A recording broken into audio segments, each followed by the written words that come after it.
పరమ తండ్రి నీకు స్తోత్రములు, పరమ తండ్రి నీకు స్తోత్రములు, పరమ తండ్రి నీకు స్తోత్రములు.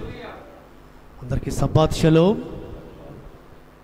ప్రతి ఒక్కరికి పరమ తండ్రి ఆశ్వాస నామమున శుభములు తెలియపరుస్తూ వస్తుంటున్నాను. ఆ పరమ తండ్రి మిమ్మల్ని బహుగా ఆశీర్వదించునుగాక.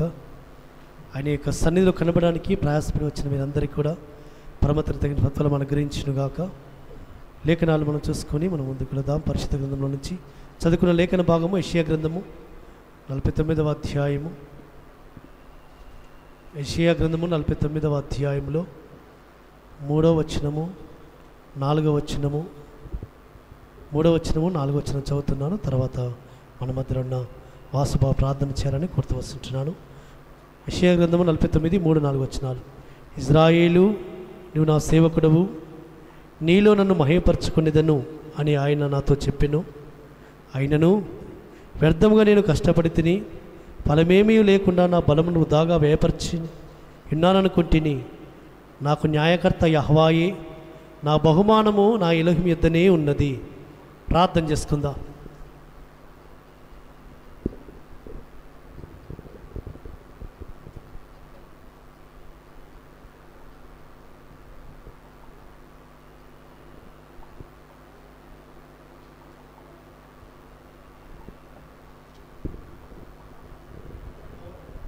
భగవాన్ బాబు ప్రార్థన చేస్తాం.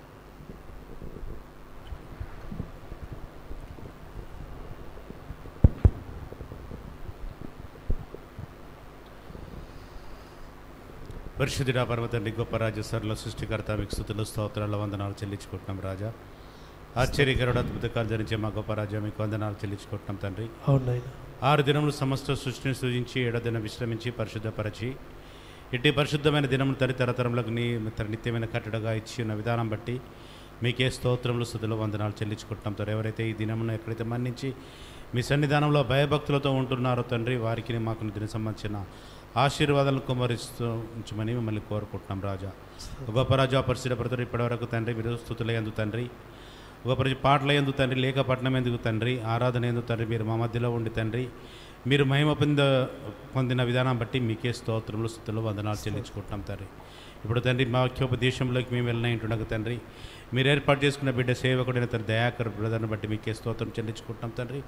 ఆ బిడ్డ ద్వారా తండ్రి మీరు మాకు కావాల్సిన ఆత్మీయ ఆహారంను అనుగ్రహించమని మళ్ళీ కోరుకుంటున్నాం రాజా. ఆ గొప్ప రాజా, పరిసరపడతారు మీ సేవకుడు తండ్రి హెచ్చరింపు మాటలను తండ్రి విని వదలకుండా తండ్రి వాటిని అనుసరించి నడిచే విధంగా మీరే మాకు సహాయం దయచేయమని మళ్ళీ కోరుకుంటున్నాం తండ్రి. ఎలాంటి అంధకార శక్తులకు చోటు ఇవ్వకుండా వాటిని అన్నింటి రక్తంలో బంధింపజేయమని మిమ్మల్ని కోరుకుంటున్నాం రాజా. ఒక గొప్ప రాజా, పరిసర మాట్లాడితే తను కాకుండా తన పెదవులలో మీరే ఉండి తండ్రి తనలో నుంచి తండ్రి మాకు ఎవరికి ఏది ఆహారము కావాల్సిందో మీకు ఎరిగే ఉన్నది కాబట్టి తండ్రి హెచ్చరించుతోడ బుజ్జగింపులతో తండ్రి మీరే మాకు మాటలను అనుగ్రహించి మా జీవితాలను చక్కపరచడానికి మీరే సహాయం దయచేయమని మిమ్మల్ని కోరుకుంటూ ఈ రాత్రి సంబంధం మరొకసారి మీ నామాన్ని స్వరూపించడానికి ఇచ్చిన గొప్ప దినతను బట్టి మీకు స్తుతులు చెల్లించుకుంటూ మా కూటమి యందు మీరే ఆది నుంచి అధ్యక్షత వహించి నడిపించి తద్వారా మీ నామను ఘనత తెచ్చుకోవాలని కోరుకుంటూ మరొకసారి దయాకరను తండ్రి మీ పాదం దగ్గర సమర్పించుకుంటూ ఆయన ద్వారా మీరు మాకు కావాల్సిన ఆత్మీయ ఆహారంను అనుగ్రహించమని మిమ్మల్ని వేడుకుంటూ మాది మేము తగ్గించుకొని మీ నామం హెచ్చించుకుంటూ మా రక్షకుడు విమోచకుడు యేషువా మీ పరిశుద్ధమైన ఘనమనేక నామంలో అడిగి వేడుకొంచున్నాను పరమ తండ్రి. ఆమేన్. థ్యాంక్ యూ బో. చదువుకున్న లేఖన భాగంలో పరమ తండ్రి ఆ చక్కటి మాట ఆయన తన ప్రవక్త యెషయా ద్వారా మనకు తెలియజేస్తూ వస్తుంటున్నాడు.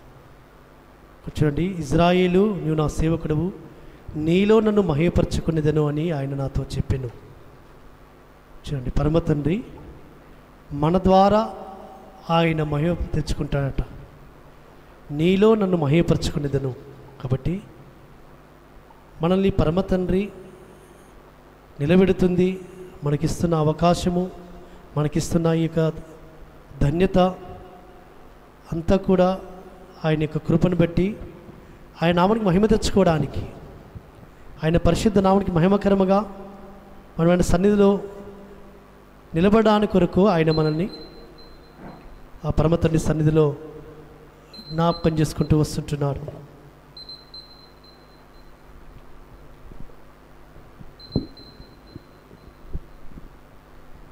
పరమ తండ్రి ఇక్కడ మనకిస్తున్న ఒక లేఖన భాగంలో చూస్తుంటుంటే, ఇజ్రాయేలు నువ్వు నా సేవకుడువు, నీలో నన్ను మహేపరచుకునేదనని ఆయన నాతో చెప్పాను. కాబట్టి నీ ద్వారా నేను మహేపరచబట్టుకుంటాను, నేను మహిమ తెచ్చుకుంటాను అని ఆయన అంటూ వస్తుంటున్నాడు.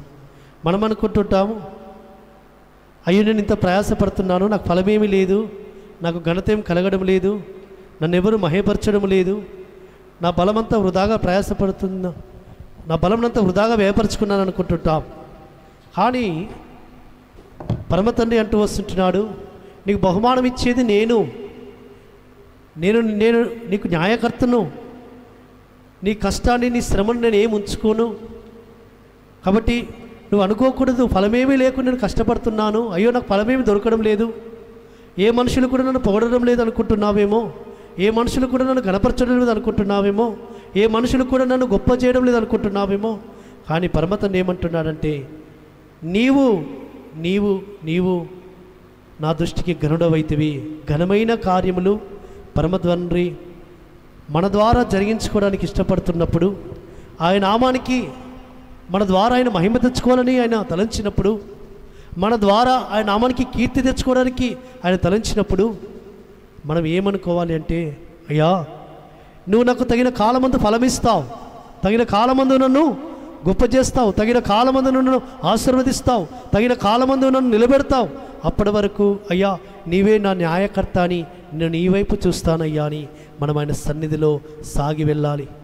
ఎందుకంటే ఆయన పరమతండ్రి యొక్క ఉన్నతమైన ఉద్దేశముతో, ఒక ఉన్నతమైన సంకల్పముతో, ఒక ఉన్నతమైన ప్రణాళికతో ఆయన మనల్ని నిలబెట్టుకుంటూ వస్తుంటున్నాడు. ఈ లోకంలో మనకంటే గనులైన వారు, గొప్పవారు, ఎంతోమంది జ్ఞానం కలిగిన వారు ఉన్నారు. కానీ పరమతండ్రి ఒక శ్రేష్టమైన మాట అంటూ వస్తుంటున్నాడు 6వ వచనంలో, యాకోబు గోత్ర వారిని ఉద్ధరించినట్లును, ఇజ్రాయెల్లో తప్పిపోయిన వారిని రప్పించినట్లును నా సేవకుడవై ఉండుట ఎంత స్వల్ప విషయము. కాబట్టి ఇజ్రాయేలు వారిని ఉద్ధరించడానికి కొరకు, ఆయన జనాంగమును ఉద్ధరించడానికి కొరకు ఆయనే మనల్ని నిలబెట్టుకుంటూ వస్తుంటున్నాడు సుమా. ఆయనే మనల్ని తన సేవకులుగా, సేవకురాళ్ళుగా, తన పరిచర్య చేసే పరిచర్య ధర్మమును జరిగించడానికి కొరకు ఆయన ఒక సాధనముగా మనల్ని నిలబెట్టుకుంటూ వస్తున్నాడు, ఒక పాత్రగా మనల్ని నిలబెట్టుకుంటూ వస్తుంటున్నాడు. కాబట్టి అందుకే ఆయన ఏమంటున్నాడంటే, నా సేవకుడవై ఉండుట ఎంత స్వల్ప విషయము. అంటే ఆయన యొక్క సేవ చేయడము, ఆయన యొక్క సాధనంగా వాడబడడానికి కొరకు, ఆయన పాత్రగా వాడబడడానికి కొరకు, ఆయన యొక్క సన్నిధానంలో సేవకుడవై ఉండుట, సేవకురాలై ఉండుట, లేకుంటే ఆయన పరిచర్య ధర్మం జరిగించడానికి కొరకు మనల్ని ఒక పరిచారకులుగా నిలబెట్టుకోవడము, అది ఎంత ధన్యత, అది ఎంత గొప్ప విషయము. కాబట్టి ఆయన అంటూ వస్తుంటున్నాడు, అయ్యా అన్యజనులకు వెలుగుగా ఉండినట్లు నిన్ను నియమించున్నాను. కాబట్టి అనేకులకు రక్షణ కలగజేయడానికి ఒక సాధనముగా నేను నియమించుకుంటున్నాను. కాబట్టి ఆయన చేతిలో ఒక పాత్రగా, ఆయన చేతిలో ఒక సాధనముగా ఆయన నిన్ను నిలబెట్టుకుంటూ వస్తుంటున్నప్పుడు నాకు ఘనత రావాలి, నాకు ఫలము కలగాలి, నాకు మెప్పు కలగాలి, నాకు కీర్తి కలగాలని చాలామంది అనుకుంటుంటారు. కానీ పరమతండ్రి అంటూ వస్తున్నాడు, నేను నిన్ను నియమించుకుంటుంది, నేను నిన్ను నిలబెట్టుకుంటుంది, నీ ద్వారా నేను మహేపరుచుకుంటాను, నీలో నన్ను మహేపరుచుకునేదను అని ఆయన సెలవిస్తూ వస్తున్నాడు. కాబట్టి మనము అయ్యా వృధాగా నేను ప్రయాసపడుతున్నాను అనుకోవద్దట, వృధాగా నేను నా బలమనంతా నేను వ్యాపరుచుకుంటున్నాను అనుకుంటున్నావేమో, అలా నువ్వు అనుకోకూడదు. ఎందుకంటే ఈ లోకంలో భక్తులందరూ కూడా ఆయన నామ ఘనత కొరకు వాడబడుతూ వచ్చారు, ఆయన నామాన్ని ఘనపరుస్తూ వచ్చారు, ఆయన నామాన్ని మహేపరుస్తూ వచ్చారు. కాబట్టి అందుకే ఆయన ఏమంటూ వస్తున్నాడంటే, ఆయన మన ద్వారా మహేపరుచుకోవాలనుకుంటున్నప్పుడు ఆయనకు రావాల్సిన మహిమను ఆయన ఏ మనుషులకు చెందనీయడు సుమా, ఎవరికి చెందనీయడు సుమా. కాబట్టి అందుకే భక్తులు అంటుంటారు, మాకు కాదు ఎలోహిం, మీకే ఘనత, మీకే మహిమ, మీకే ప్రభావం కలుగునుగాక అంటుంటారు. కాబట్టి మనమేమో అయ్యా నాకు ఘనత కావాలని మనం అనుకుంటుంటాం, నన్ను అందరూ గణపరచాలి, నన్ను పొగడాలి అనుకుంటుంటాం.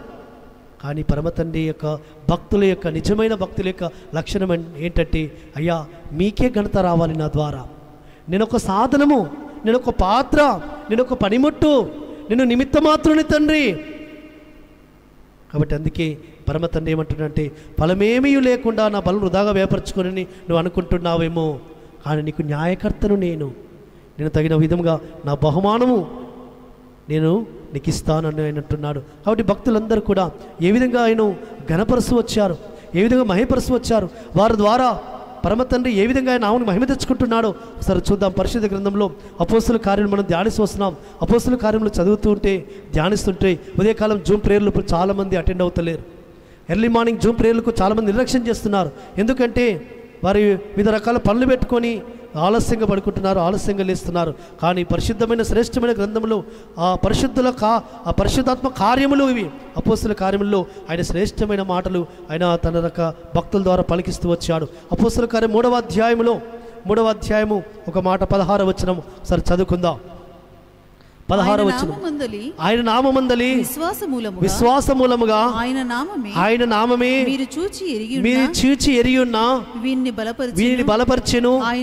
ఆయన వలన కలిగిన విశ్వాసమే మీ అందరి ఎదుట వీనికి ఈ పూర్ణ స్వస్థత కలగజేసెను. వీనికి ఈ పూర్ణ స్వస్థత కలగజేసెను. చూడండి, ఈ 2-3 రోజుల నుంచి జూమ్లో చూస్తూ వస్తున్నాం. చాలా తక్కువ మంది అటెండ్ అవుతున్నారు. 30 లోపే 45 వరకు వెళ్ళిన జూమ్ ప్రేయర్. పరిశుద్ధుల జీవితాలలో, శిష్యుల జీవితాల్లో పరిశుద్ధాత్మ కార్యములు ఎలా జరుగుతూ వచ్చాయి, ఏ విధంగా జరుగుతూ వచ్చాయి, పరిశుద్ధాత్మ ఏ విధంగా వారు నిలబెట్టుకుంటూ వచ్చాడు అనేది ధ్యానిస్తుంటుంటే చాలామంది యొక్క వాక్యాన్ని వినలేకపోతున్నారు ఉదయకాలశంలో. కాబట్టి ఈ 2 రోజుల నుంచి ఈ వాక్యాన్ని 3 రోజుల నుంచి మేము ఉపదేశిస్తూ వస్తుంటున్నాం. కాబట్టి జూమ్లో వచ్చిన వారికి తెలుసు ఈ యొక్క వాక్యాలు, కానీ జూమ్లో రాలేకపోతున్న వారికి మరొక తెలియజేసి వస్తున్నాం. ఇగో శ్రేష్టమైన మాత్ర పేతురు అంటూ వస్తున్నాడు. పేతురు ఆయన సన్నిధానంలో నిలబడి, ఇజ్రాయేలులారా, మీరు పుట్టుకుంటివాని గురించి మీరు ఆలోచిస్తున్నారు, మీరు విస్మయం పొందుతున్నారు, మీరు ఆశ్చర్యపడుతున్నారు. కాబట్టి మా సొంత శక్తి చేత నేను, మా భక్తి చేత నేను, మా బలము చేత నేను మేము వీరిని లేపలేదు. చూడండి, ఎలోహిం నామమందలి, ఆయన నామమందలి విశ్వాసమూలముగా ఆయన నామమే, యెహోవా నామమే వీరిని బలపరిచింది. కాబట్టి ఆయన యందు విశ్వాసమూలముగా కింద వచనం అంటున్నాడు, ఆయన వల్ల కలిగిన విశ్వాసమే మీ అందరి ఎడల వీరిని పూర్ణ స్వస్థ కలగజేసెను. కాబట్టి వీనికి స్వస్థ కలిగింది అంటే ఆయన నామమును బట్టి, ఆయన నామందలి విశ్వాసాన్ని బట్టి వీనికి పూర్ణ స్వస్థ కలిగింది. వాడి యొక్క జీవితము చూసుకుంటే పుట్టుకతో కుంటివాడు ఆలయం ముందు కూర్చొని అడుక్కుంటున్న జీవితము. ఆ జీవితాన్ని ఎవరు బాగు చేయగలరు? ఎవరు లేచి నడిపించగలరు? ఏ వైద్యులు చేయగలడు? ఏ వైద్యము, ఏ వైద్యశాస్త్రం ఎక్కడికి వెళ్ళినా ఆ స్వస్థ కలుగుతుందా? కానీ పేతురు, యోహానులు నజరేయుడైన యెహోవా నామమున లేచి నడుమని చెప్పగానే వాడు దిగ్గున లేచి గంతులు వేస్తున్న ఆ స్థితి చూసి ప్రజలందరూ కూడా, ఆ శృంగారమున దేవాలయంలో కూర్చున్న ఆ యొక్క ప్రజలందరూ కూడా ఆశ్చర్యపడి విస్మయం పొందుతున్నారు. అప్పుడు అడుగుతున్నారు వారు, అయ్యా, వీని విషయమై, ఈ విధంగా జరిగిన స్వస్థ విషయమై ఏంటి ఇంత గుంపుగా పరిగెత్తి వచ్చి వాళ్ళందరూ కూడా విస్మయంతో ఆశ్చర్యంతో అడుగుతున్నప్పుడు అప్పుడు పేతురు అంటూ ఉన్నాడు, మా సొంత శక్తి చేతనైనను, మా సొంత బలము చేతనైనను మేము వీన్ని లేపలేదు, మేము వీన్ని స్వస్థపరచలేదు. మేము కాదు వీన్ని స్వస్థపరిచింది. అయ్యా, మీరే ప్రార్థన చేశారు కదా, మేము ప్రార్థన చేశాము, కానీ స్వస్థపరిచింది ఎవరు? ఎలోహిమని యెహోవా, మా సొంత శక్తి చేతి కాదు. కాబట్టి ఆయన నామమందలి విశ్వాసమూలముగా ఆయన నామమే మీరు చూచిన వీనిని బలపరిచెను. పరమ తండ్రికి స్తోత్రం. ఆయన నామాన్ని బట్టి వీడు బలాన్ని పొందుకున్నాడు, ఆయన యందలి విశ్వాసాన్ని బట్టి వీడు స్వస్థ కలిగింది వీనికి. పేతురు, యోహానుల యొక్క పరిశుద్ధాత్మతో నింపబడి వారు చేసిన ఆ స్వస్థత ఈ దినాల కనుక జరిగి ఉంటే, నేడు ప్రజెంట్ దినాల్లో జరిగి ఉంటే, ఎవరి ద్వారా అయితే జరిగిందో వాళ్ళు ఎంతో గొప్పగా వారు మమ్మల్ని బట్టి జరిగింది చెప్పుకునేవారు, అడ్వర్టైజ్మెంట్స్ జరిగేటి. కానీ పేతురు, యోహానులు అంటూ వస్తున్నారు, అయ్యా, ఆయన నామమును బట్టి జరిగింది, ఆయన అందరి విశ్వాసాన్ని బట్టి ఈయనకి స్వస్థ కలిగింది, కానీ మమ్మల్ని బట్టి కాదు. కాబట్టి అందుకే ఆయన యొక్క నామములో ఆ శక్తి ఉంది, ఆ నామంలో స్వస్థత ఉందని వారు ఏం చేస్తూ వచ్చారంటే ఆ నామాన్ని బట్టి వారు అవమానం పొందడానికి కూడా ఇష్టపడుతూ వచ్చారు. ఒక మాట అపోస్తలుల కార్యములు 5వ అధ్యాయము 41వ వచనంలో వారు ఏమని భావించారట చూద్దాం. ఆ నామము కొరకు ఆ నామము కొరకు అవమానం పొందుటకును పాత్రులను ఎంచబడినందున వారు సంతోషించుచు మహాసభ ఎదుట నుండి వెళ్ళిపోయి ప్రతిదినము యెహోవాలయములోను ఇంటంటను మానక బోధించుచు యెహోవే మెస్సయ్య అని ప్రకటించుచుండిరి. చాలా యెహోవా మెస్సయ్య నామము మమ్మలను ఈ దినమున ఈ స్థితిలో నిలబెట్టింది అని వారు విశ్వసించారు. కాబట్టి వారు ఏమంటున్నారంటే, అయ్యా ఈ నామాన్ని బట్టి మీరు ఎంత మాత్రం బోధించకూడదు, ఈ నామాన్ని బట్టి మీరు ఎంత మాత్రము ప్రకటన చేయకూడదు, ఈ నామాన్ని బట్టి మీరు ఎక్కడికి వెళ్ళకూడదు అన్నప్పుడు వారు అన్నారు, ఈ నామము కొరకు మేము చనిపోతాము, ఈ నామము కొరకు నిందలు అనుభవించడానికి కానీ అవమానం నొందడానికి కానీ మేము పాత్రులము. ఎందుకొరకు పరమ తండ్రి వీరు నిలబెట్టుకున్నాడు? ఏ పాత్రగా ఉండడానికి కొరకు? ఆయన నామానికి మహిమకరమైన పాత్రగా నిలబెట్టుకోవడానికి కొరకు, ఆయన నామానికి మహిమకరమైన పాత్రగా సాధనగా నిలబెట్టుకోవడానికి కొరకు వీరు పరమ తండ్రి వీరు నిలబెట్టాడని వీరు భావించి వీరేమన్నారంటే, ఆ నామం కొరకు అవమానం పొందుటకు పాత్రలను ఎంచబడినందున వారు సంతోషించుచు. కాబట్టి ప్రియులారా, ఈ దినమున పరమ తండ్రి యెహోవా మెస్సయ్య నామ కొరకు, ఆయన నామము కొరకు, ఆయన నామ మహిమ కొరకు మనం నిలబెట్టుకుంటున్నప్పుడు మన ద్వారా ఆయన నామము మహిమపరచబడాలి, మన ద్వారా ఆయన నామము కీర్తింపబడాలి, మన ద్వారా ఆయన నామము గణపరచబడాలి. కానీ చాలామంది ఆ నామమును అనేకులు ఎదుట ఒప్పుకోవడానికి కూడా ఇష్టపడరు. సుమా, యెహోవా మెస్సయ్య నామము ఒప్పుకోవడానికి కూడా ఇష్టపడతలేరు. ఎందుకంటే మనుషుల మెప్పు కావాలి, మనుషుల మెప్పు. ఒకసారి యోహాను సువార్తలో ఒక మాట అంటుంటాడు మన రక్షకుడిని యెహోవా మెస్సయ్య. యోహాను సువార్త 12వ అధ్యాయంలో 42వ వచనం, ఒకసారి 42, 43వ వచనం చదువుకుందాం. అయినను అధికారులలో అనేకులు ఆయన యందు విశ్వాసముంచిరి గాని సమాజములో నుండి వెలివేయబడుదుమేమో అని పరిసయ్యులకు భయపడి వారు ఒప్పుకొనలేదు. వారు ఎలోహిం మెప్పు కంటే మనుషుల మెప్పును ఎక్కువగా అపేక్షించిరి. ఇక్కడ కొంతమంది మనుషులు ఉన్నారు, వారు యెహోవా మెస్సయ్య యొక్క సూచక్రియలు చూశారు, ఆయన అద్భుతాలు చూశారు, ఆయన మహిమ కార్యములు చూస్తూ వచ్చారు. కానీ వారు ఆయన యందు విశ్వాసం ఉంచారు, కానీ ఆయన ఒప్పుకోలేదట. సమాజంలో ఆయనను ఒప్పుకోలేదు, సంఘంలో ఒప్పుకోలేదు. సంఘంలో ఎక్కడ మేము ఆయన ఒప్పుకుంటే ఎక్కడ వెలివేయబడతామేమో, ఎక్కడ మేము అనేకుల చేత అయ్యా మేము వెలివేయబడతామేమో అని వాళ్ళు ఏం చేశారట, వారు పరిసయ్యులకు భయపడి ఆయన నామాన్ని ఒప్పుకోలేదు. కాబట్టి బహిరంగంగా ఒప్పుకొనని వాడు, ఆయన నామమును బహిరంగంగా ఒప్పుకొనని వాడు, అవును ఆయన నామమే నన్ను రక్షించింది, ఆయన నామమే నన్ను బలపరిచింది, ఆయన నామమే నన్ను నిలబెట్టింది, ఆయన నామమే నన్ను ఆశీర్వదించింది, ఆయన నామమే నన్ను స్వస్థతపరిచిందని ఎవరైతే సమాజం ఎదుట సంఘం ఎదుట ఒప్పుకుంటారో వారిని ఆయన తన దూతలతో పాటు వచ్చినప్పుడు తన దూతల సమక్షంలో ఒప్పుకుంటాడు. కాబట్టి ఇక్కడ ఒక చక్కటి మాట రాయబడుతూ వచ్చింది, వారు మనుషుల మెప్పును పొందిరి కానీ ఎలోహిం మెప్పును పొందుకోవడానికి వారు ఇష్టపడట్లేదు. వారు ఎలోహిం మెప్పు కంటే మనుషుల మెప్పును ఎక్కువగా అపేక్షిస్తూ వస్తున్నారు. కాబట్టి ఈ దినాల్లో మనము అనేకుల ఎదుట ఆయన నామాన్ని ఒప్పుకోవడానికి సంకోచిస్తుంటాం. ఆయన యొక్క బిడ్డలమని ఒప్పుకోవడానికి ఇష్టపడము. మనుషుల మెప్పు కోసం అయ్యో మనుషులు ఏమనుకుంటారో అని ఒక రకంగా మనము గిల్టీ ఫీలింగ్గా ఫీల్ అవుతుంటాం. ఎందుకంటే ఈ నామమును బట్టి మనల్ని వెలివేస్తారమనే భయము. కానీ పరమ తండ్రి ఒక మాట అంటూ వస్తున్నాడు, నీవు ఆయన నామాన్ని బట్టి నువ్వు నిలబడు, ఆయన నామం మహిమ కొరకు నువ్వు నిలబడు. అందుకొరకే కదా పరమ తండ్రి నిన్ను నిలబెట్టుకున్నది. కాబట్టి పేతురు యోహానులు అయితే ఆయన నామమును బట్టి అవమానం నొందుటకైనను ఆ అవమానం నొందడానికి మేము యోగ్యులమని వారు ఎంచుకొని వారు సంతోషిస్తూ వెళుతూ వచ్చారు. కాబట్టి ప్రియులారా, ఈ దినమున పరమతని మనతో మాట్లాడుతున్నాడు.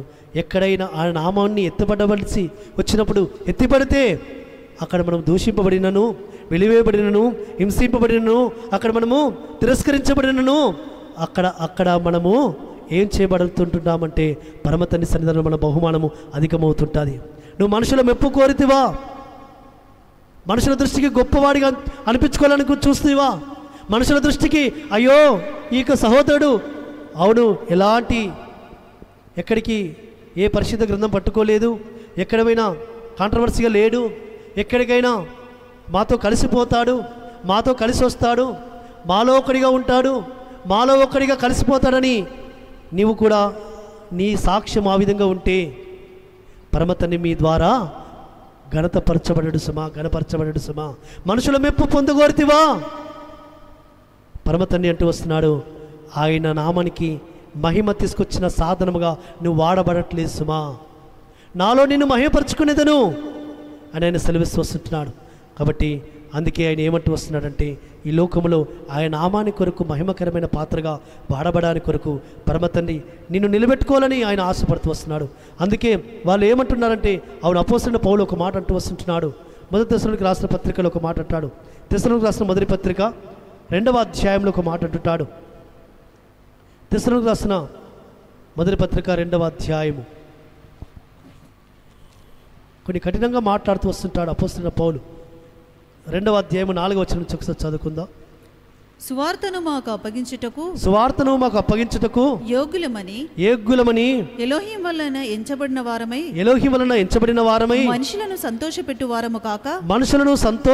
వారము కాక మన హృదయములను పరీక్షించు మన హృదయములను పరీక్షించు ఎలోహింనే సంతోషపెట్టు వారమై ఎలోహిమును మాత్రమే సంతోషపెట్టు వారమై బోధించుచున్నాము. మీరు ఎరిగి ఉన్నట్టు మేము ఇచ్చకపు మాటలైనను ధనాపేక్షము కప్పిపెట్టు వేషమునైనను ఎన్నడూను వినియోగింపలేదు. ఇందుకు ఎలోహిమే సాక్షి. మరియు మేము మెస్సయ్య యొక్క అపోస్తలులమై ఉన్నందున అధికారము చేయుటకు సమర్థులమై ఉన్నను. మీ వలనే గాని ఇతరుల వలనే గాని మనుషుల వలన కలుగు ఘనతను మేము కోరలేదు. అయితే స్తన్యమిచ్చు తల్లి తన సొంత బిడ్డలను గౌరవించున్నట్లుగా మేము మీ మధ్యను సాధువులమై ఉంటిమి. చాలు. కాబట్టి సువార్తను మాకు అప్పగించుటకు యోగ్యులమని ఎలోహిములను ఎంచబడిన వారమై మనుషులను సంతోషపెట్టు వారము కాక మన హృదయములను పరీక్షించి ఎలోహిమునే సంతోషపెట్టు వారమైనట్టుగా బోధించుచున్నాము. అపోస్తలుడైన పౌలు అంటూ వస్తున్నాడు, ఎవరిని సంతోషపెట్టాలని బోధిస్తున్నాడట? మనుషులు సంతోషపెట్టాలని కాదు బోధించడం, మనుషుల మెప్పు కొరకు కాదు. ఎలోహిం నన్ను చూస్తున్నాడు, నా బోధ ఎలోహిం వింటున్నాడు, నా బోధ కరెక్ట్గా ఉందా లేదా, నా పరిచర్య కరెక్ట్గా ఉందా లేదా, నా పరిచర్య ఎవరి కొరకు? మనుషుల మెప్పు కొరక, మనుషుల ఘనత కొరక, మనుషులను గనపరచాలనా, లేకుంటే నా బోధ, నా పరిచర్య, లేకుంటే నా యొక్క స్వార్థ పరిచర్య, నేను బోధించే విధానము మనుషులు సంతోషపెట్టే వారమైతే మనంత దౌర్భాగ్యం ఎవరము ఉండము సుమా. అపోస్తలుడైన పౌలు అంటున్నాడు, ఈ సువార్తను మాకు అప్పగించిన మేము సమర్థులమైనను. సువార్తనే కాదు, ఏ పరిచర్య అయినా పరమతండ్రి నువ్వు సమర్థుడవని నీకు అప్పగించిన పరిచర్య మనుషుల మెప్పు కొరకు, మనుషుల సంతోషం కొరకు, మనుషుల యొక్క అనుగ్రహం కొరకు నువ్వు సంతోషపెట్టాలని, మనుషులు సంతోషపెట్టాలని చూస్తేవా పరమతండ్రి నీ నుంచి మహిమ తెచ్చుకోవాలని ఆయన ఆశపడిన ఆశ ఆయన నిరాశపడతాడు సుమా. కాబట్టి ఆయన అంటుంటాడు, అయ్యా మీరు ఎరిగి ఉన్నట్టు మేము ఇచ్చకు మాటలైనను ధనాపేక్షను కప్పిపెట్టు వేషం నిన్ను ఎన్నడూ వినియోగించలేదు. ఇందుకు ఎలోహిమే సాక్షి. కాబట్టి ఎలోహిం సాక్షిగా ఉంటాడు మనకు. మనం ఏ విధంగా హృదయాలతో వస్తున్నాం, ఏ హృదయాలతో పరిచయం చేస్తున్నాం, ఏ హృదయాలతో బోధిస్తున్నాం, ఏ హృదయాలతో మనము ఆయన సంఘంలో ఒక పాత్రగా వాడబడుతున్నాం, ఆయన మందిరంలో ఒక పాత్రగా వాడబడుతున్నాం. ఎలోహిమే సాక్షి.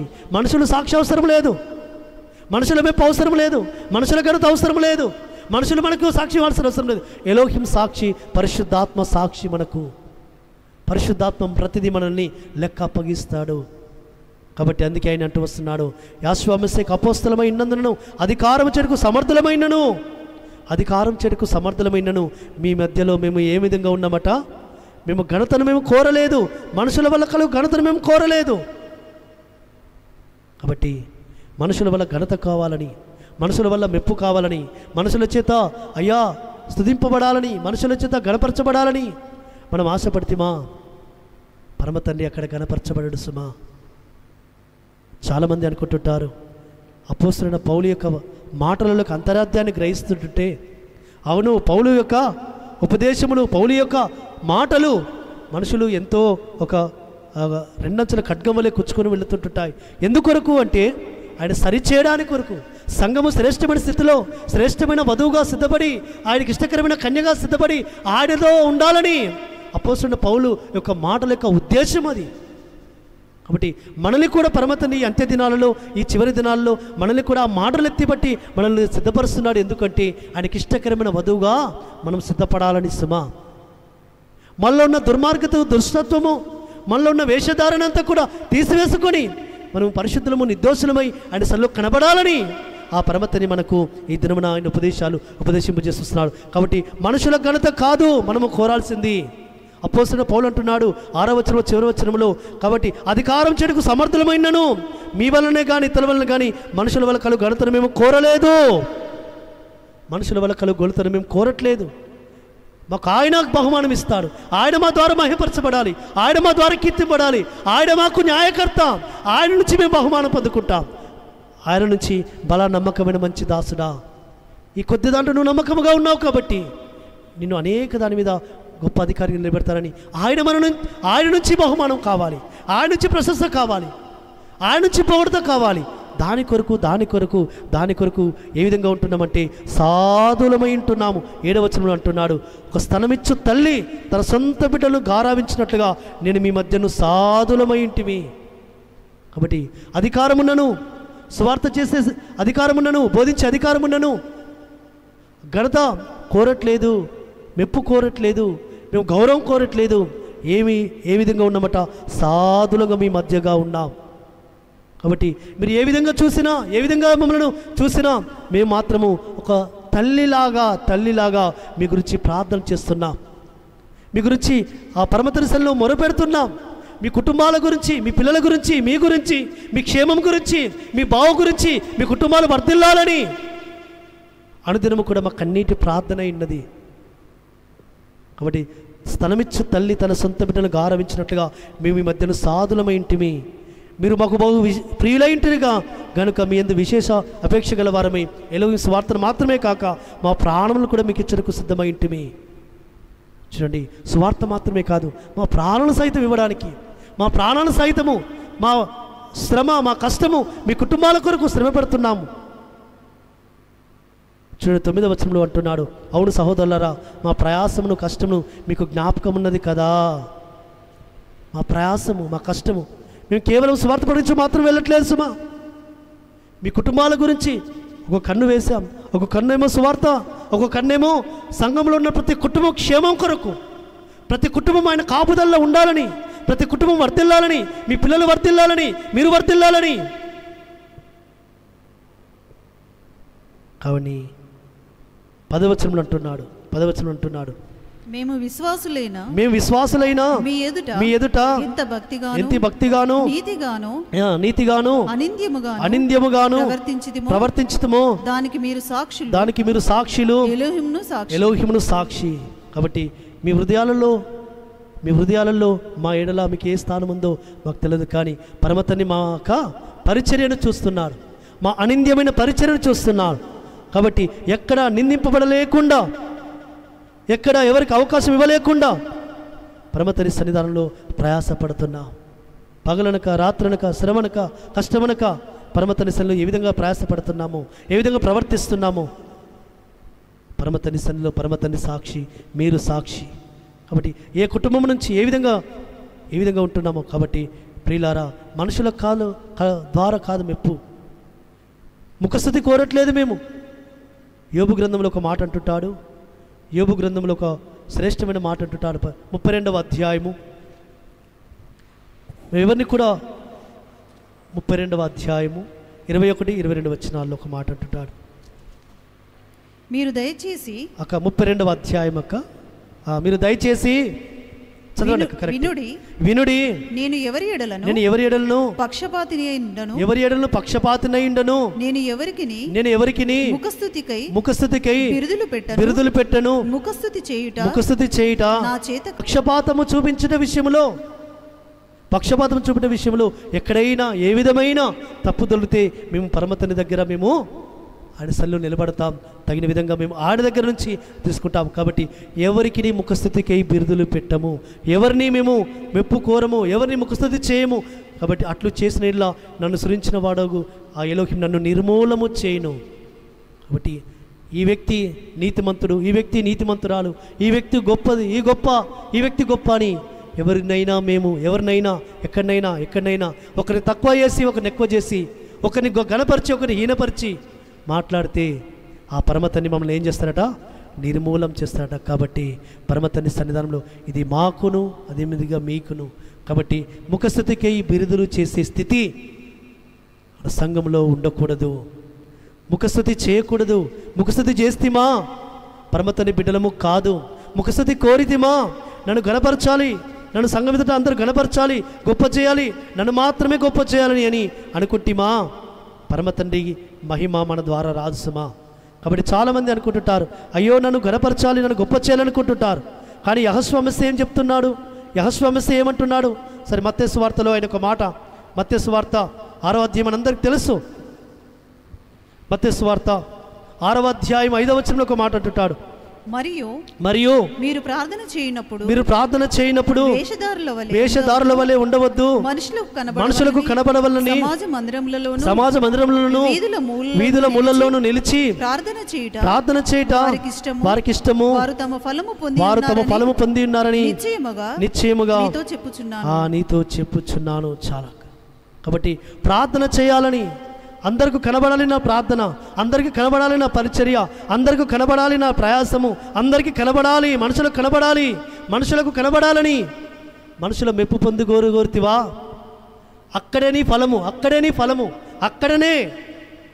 కాబట్టి పరలోకంలో నీకు ఫలము కలగాలి అంటే, పరలోకంలో నీకు మెప్పు కలగాలి అంటే, పరలోకంలో నీకు కీర్తి కలగాలి అంటే, పరమతని చేత నువ్వు గణపరచబడాలి అంటే నీవు మనుషుల కోసము కాదు చేయవలసింది పరిచర్య, మనుషులు కనబడాలని కాదు చేయాల్సింది పరిచర్య, మనుషుల మెప్పు కోసము కాదు, పరమతన్ని కొరకు చేయి, పరమతన్ని చూస్తున్నాడని చేయి, పరమతన్ని సన్నిధానంలో ఆయన నుంచి బహుమానం పొందుకుంటారని చేయి. అప్పుడు పరమతండ్రి నేను గణపరుస్తాడు సుమా. కాబట్టి అందుకే పరమతండ్రి యొక్క సన్నిధిలో చాలా జాగ్రత్తగా మన పరిచర్యను కాపాడుకోవాలి, పరిచర్య ధర్మాన్ని కాపాడుకోవాలి. నా ద్వారానే పరిచర్య జరుగుతుంది, నా సామర్థ్యాన్ని బట్టి. నేను ఉండకపోతే ఈ పరిచర్య జరిగేదా అనుకుంటుంటా. కానీ పరమతండ్రి ఒక మాట అంటుంటాడు, ద్వితీయోపదేశ కాండములో 8వ అధ్యాయంలో ఒక మాట అంటాడు. అలనాడే పరమతండ్రి అలనాడు మాట్లాడిస్తూ వచ్చాడు తన యొక్క దాసుని ద్వారా, మోషే ద్వారా. ద్వితీయోపదేశ కాండం 8వ అధ్యాయంలో ఒక 13-14 వచనాల్లో ఒక మాట అంటుంటాడు, మంచి ఇండ్లు కట్టించుకొని వాటిలో నివసింపగా నీ పశువులు నీ గొర్రె మేకలను వృద్ధి అయి నీకు వెండి బంగారములు విస్తరించి నీకు కలిగినదంతయు వర్ధిల్లునప్పుడు నీ మనస్సు మదించి దాసుల గృహమైన ఐగుప్తు దేశంలో నుండి నిన్ను రప్పించిన నీ ఎలోహిమైన యెహోవాను మరచెదవేమో. అక్క 17 వచనం కూడా చదవండి అక్క. అయితే మీరు మా సామర్థ్యము మా బాహుబలము ఇంత భాగ్యము మాకు కలగజేసనని అనుకుందురేమో. కాగా నీ ఎలోహిమైన యెహోవాను జ్ఞాపకం చేసుకోవాలి. చాలా.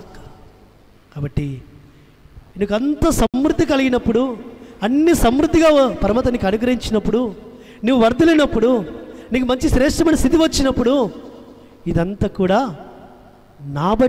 నా యొక్క బట్టి అని నువ్వు మనసులో మదిస్తావేమో. ఎందుకంటే మన మనసు మన హృదయం ఘోరమైన వ్యాధి కలది సుమా. మనం పైకి మాత్రం బాగానే ఉంటాం, హృదయంలో ఏ గర్వం వస్తుందో, ఏ విధమైన గర్వముతో మదిస్తామో పరమతని ముందుగానే మోషే ద్వారా హెచ్చరిక చేస్తున్నాడు. నా సామర్థ్యాన్ని బట్టియే, నా బలాన్ని బట్టియే, నా యొక్క బాహుబలాన్ని బట్టియే నాకు ఈ యొక్క స్థితి కలగజేసిందని నువ్వు అనుకుంటావేమో. కాబట్టి నేను ఈ పరిచర్య చేస్తున్నానంటే, లేకుంటే ఈ విధంగా ఉపదేశిస్తున్నానంటే, ఈ విధంగా సేవ చేస్తున్నానంటే, నాకున్న జ్ఞానాన్ని బట్టి, నాకున్న తెలివిని బట్టి, నాకున్న సామర్థ్యాన్ని బట్టి అని నేను అనుకుంటే పరమతని ఈ దినం నన్ను తీసేస్తాడు సుమా. కాబట్టి ఎప్పుడైనా అయ్యా నేను నిమిత్త మాత్రని, నేను ఒట్టి పాత్రను, ఒట్టి కుండను, ఒట్టివాడను, నా ద్వారా నీవే గణపరచబడు, నా ద్వారా నీవే మహిమపరచబడు, నా ద్వారా నీకే ఘనత తండ్రి. అని ఎప్పుడైతే మనం ఆయన సన్నిధిలో ఆయన ఆరాధిస్తుంటుంటామో, ఆయన ఘనపరుస్తుంటామో, అప్పుడు ఆయన మన ద్వారా ఆయన యొక్క నామనికి మహిమకర పాత్రగా నిలబెట్టి వాడుకుంటుంటాడు సుమా. కాబట్టి ఈ భాగ్యము నా ద్వారా వచ్చింది, ఈ ధన్యత నా ద్వారానే వచ్చింది, నన్ను బట్టి ఈ దినం ఈ పరిచర్య జరిగింది అని, ఈ స్థితి కలిగింది అని, ఈ మందిరానికి స్థితి వచ్చిందని, లేకుంటే నా ఇంట్లో ఈ విధంగా స్థితి కలిగిందని అనుకుంటివా? పరమతండ్రి అంటూ వస్తున్నాడు, నేను రోషం కలిగిన వాడను అంటాడు ఆయన. ఆయన ఏమంటాడు?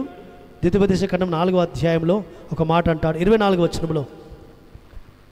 వచనంలో ఒక మాట 4:24 ఏలయనగా నీ ఎలోహిమైన యెహోవా దహించు అగ్నియు రోషము గల ఎలోహింనై ఉన్నాడు.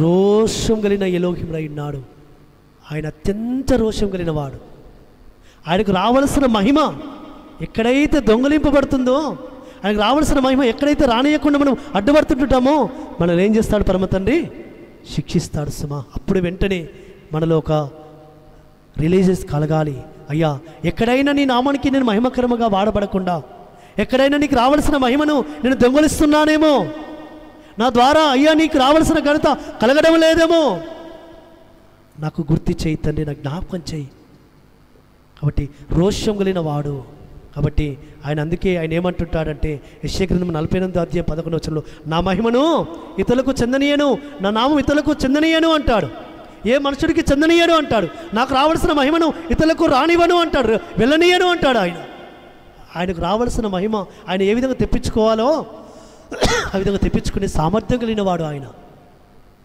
కాబట్టి పరమతండ్రి సన్నిధిలో ఎందుకు ఆయన ఈ దినమున ఈ మాటలు హెచ్చరిక చేస్తున్నాడంటే, ఎవరిలోనైనా ఈ విధమైన గర్వం వస్తుందేమో, నా సామర్థ్యాన్ని బట్టియే, నాకున్న బలాన్ని బట్టియే ఈ పని నేను చేయగలుగుతున్నాను, లేకుంటే ఈ పరిచయం చేయగలుగుతున్నాను, ఈ విధంగా బోధించగలుగుతున్నాను, ఈ విధంగా సేవకుడిగా ఉన్నాను, ఈ సేవ చేయగలుగుతున్నాను, లేదా మనుషులు నన్ను గణపరచాలని చూస్తున్నావేమో. కాబట్టి మనుషులకు మెప్పు పొందగోరి పరమతండ్రి నామానికి మహిమ రానియకుండా నువ్వు అడ్డుపడుతున్నావేమో. పరమతండ్రి అంటూ వస్తున్నాడు, శిష్యులను చూడండి ఏ విధంగా వారు ఆయన నామము కొరకు అవమానం నొందరికైనను తిరస్కరించబడినకైనను. కాబట్టి ఆయన ఏమంటుంటాడంటే, నా నామము నిమిత్తము మీరు సకల జనులతో ద్వేషింపబడినప్పుడు, సకల ప్రజల చేత మీరు తిరస్కరించబడినప్పుడు ఆ పరమతండ్రి మీకు తగిన ఘనత, తగిన మహిమ ఆయన ఇస్తాడు. నా నామం నిమిత్తము తన ప్రాణాన్ని పోగొట్టుకున్నవాడు తను దక్కించుకొనును. నా నామం నిమిత్తము తన ప్రాణాన్ని పోగొట్టుకుంటే, ఎవరైతే ఆయన నామము కొరకు, ఆయన నామము కొరకు, ఆయన నామ ఘనత కొరకు, ఆయన నా మహిమ కొరకు ప్రాణం పోయినా పర్లేదని ఎవరైతే ప్రాణాన్ని త్యజించుకొని వారు ఆయన పరిచర్యలో పాలిభాగస్తులు అవుతారో, వారిని పరమతండ్రి ఆయన నిత్యరాజ్యంలో నిత్య మహిమలో నిలబెట్టుకుంటాడు సుమా. కాబట్టి అందుకే ఆయన ఏమంటుంటాడంటే, రోమిలికి రాసిన పత్రికలో ఒక చక్కటి మాట అంటుంటాడు. రోమిలికి రాసిన పత్రిక 5వ అధ్యాయంలో ఒక శ్రేష్టమైన మాట ఆయన అంటుంటాడు పరమతండ్రి సన్నిధానంలో. రోమిలికి రాసిన పత్రిక 5వ అధ్యాయము 11వ వచనంలో, అంతేకాదు మన ఎలోహిమైన యెహోవా మెస్సీయ ద్వారా మనం ఎలోహిము యందు అతిశయపడుచున్నాము. ఆయన ద్వారానే మనము ఇప్పుడు సమాధాన స్థితి పొంది ఉన్నాము. మన అతిశయము ఆయనే. అవును, ఆయనను బట్టియే నేను ఈ స్థితిలో నిలబడి ఉన్నాను. మన అతిశయము ఆయనే, మన బలము ఆయనే. మనకు ఈ స్థితి వచ్చిందంటే ఆయనను బట్టియే. మనం అతిశయించాల్సింది ఆయనను బట్టియే, కానీ నిన్ను బట్టి నీవు కాదు సుమా. నీవు అతిశయించుకోవాలనుకుంటున్నావా? నిన్ను బట్టి నీవు అతిశయించుకోవాలనుకుంటున్నావా? నీ అతిశయమంతా కొట్టివేయబడుతుంది సుమా. కాబట్టి ఈ దినమున యెహోవా మెస్సీయ ద్వారా మనము ఈ స్థితిలో ఉన్నాము అని, ఈ స్థితిని మనం కలిగి ఉన్నామని, ఈ సమాధాన స్థితి కలిగి ఉన్నామని మనం గుర్తిరగవలసిన అవసరం ఉంది సుమా. కాబట్టి అట్టి విధంగా గుర్తిరిగితే పరమతని తగిన విధంగా ఆశీర్వదిస్తాడు. కానీ నాకున్న బలాన్ని బట్టి, కొందరు గుర్రాలను బట్టి, కొందరు రథాలను బట్టి అతిశయపడుతురు, కొందరు వారికున్న బలాన్ని బట్టి. కాబట్టి మానవ సంబంధమైన బాహువే మమ్మల్ని రక్షించిందరని అనుకుంటారేమో. కాబట్టి మానవ సంబంధమైన బాహు ఏదియో, మానవ సంబంధమైన బలం ఏదియో, మానవ సంబంధమైన ఏదియో నిన్ను రక్షించదు, నిన్ను వర్ధలింపచేయదు, నిన్ను ఆశీర్వదించదు. కేవలము ఆయన కృప, ఆయన ఆశీర్వాదము, ఆయన దయ, ఆయన వాత్సల్యతను బట్టియే నువ్వు ఈ దినమున సమాధాన స్థితిలో ఉన్నావు. ఆస్వాదింపబడిన వాడవై, ఆస్వాదింపబడిన వారాలవై నువ్వు ఈ దినమున సమాధాన స్థితిలో ఆయన సన్నిధిలో కూర్చోగలుగుతూ వచ్చినావు. కాబట్టి అయ్యా నీవు ఈ లోకంలో ఆయన నామానికి మహిమకరంగా వాడబడాలని నీలో నన్ను నేను మహిమపరుచుకునేదని ఆయన అంటున్నాడు సుమా. కాబట్టి ఆయన మహిమను మనం దొంగిలించే వారముగా కాకుండా ఆయన నామానికి మహిమకర పాత్ర మనం నిలబడదాం. ఎందుకంటే ఆయన నిన్ను తన యొక్క రక్షణకు సాధనంగా నిలబెట్టుకోవాలని, అనేకులను నీ ద్వారా రక్షణకు నడిపించడానికి కొరకు, అనేకులను నీలో ఉన్న వెలుగు ద్వారా అనేకులు తన వెలుగులోకి నడిపించుకోవడానికి కొరకు నిన్ను వెలుగుగా ఆయన నిలబెట్టుకున్నాడు సుమా. కాబట్టి యెషయా గ్రంథం 49వ అధ్యాయంలో ఆ మొదటి 6 వచనాల్లో అనేకమైన శ్రేష్టమైన ఉన్నతమైన భావాలతో పరమతండ్రి తన యొక్క ప్రవక్త ద్వారా రాయించి పెడుతూ వచ్చాడు. కాబట్టి అనేకులను ఉద్ధరించడానికి కొరకు, అనేక కుటుంబాలు నీ ద్వారా ఉద్ధరించబడడానికి కొరకు, అనేక కుటుంబాలు నీ ద్వారా రక్షణకు నడిపించబడడానికి కొరకు, అనేక కుటుంబాలు నీ ద్వారా ఆయన యొక్క వెలుగులోకి నడిపించడానికి కొరకు నిన్ను ఒక సాధనముగా నిలబెట్టుకుంటున్నాడు. నిన్ను ఒక పాత్రగా నియమించుకుంటున్నాడు పరమతండ్రి. అది గుర్తెరుగు. నేను ఒక పాత్రను, ఒక సాధనమును, ఆయన పరిచర్యలో నేను ఒక పనిముట్టును నన్ను నిలబెట్టుకునేవాడు ఆయనే, నన్ను నడిపించేవాడు ఆయనే, నాకు సామర్థ్యం కలిగజేవాడు ఆయనే. నా ద్వారా ఆయన ఘనతపరచబడాలి, ఆయన మహిమపరచబడాలని నువ్వు భావిస్తే ఆయన నీ ద్వారా ఘనపరచబడతాడు, నిన్ను గొప్పగా చేస్తాడు. ఒక దినమున పరమతండ్రి నీ మీద కిరీటం పెడతాడు. నిన్ను పరమతండ్రి అనేకులు ఎదుట నిన్ను ఘనపరుస్తాడు. ఆయన జ్యేష్ఠుల సంఘములో నిన్ను ఘనపరుస్తాడు. కాబట్టి ఆ మహిమగల సాధనముగా వాడబడడానికి కొరకు నువ్వు ఆయన చేతిలో సాధనగా వాడబడడానికి కొరకు తగ్గించుకొని, అయ్యా నా ద్వారా నువ్వు మహిమపరచబడని ఆయన చేతిలో ఒదిగిపో. ఆ పరమతండ్రి నిన్ను ఘనమైన పాత్రగా వాడుకుంటాడు. అటు విధంగా పరిశుద్ధాత్మ తండ్రి మనందరికి సహాయం చేసి మన బలపరిచి నడిపించును గాక. ఆమేన్.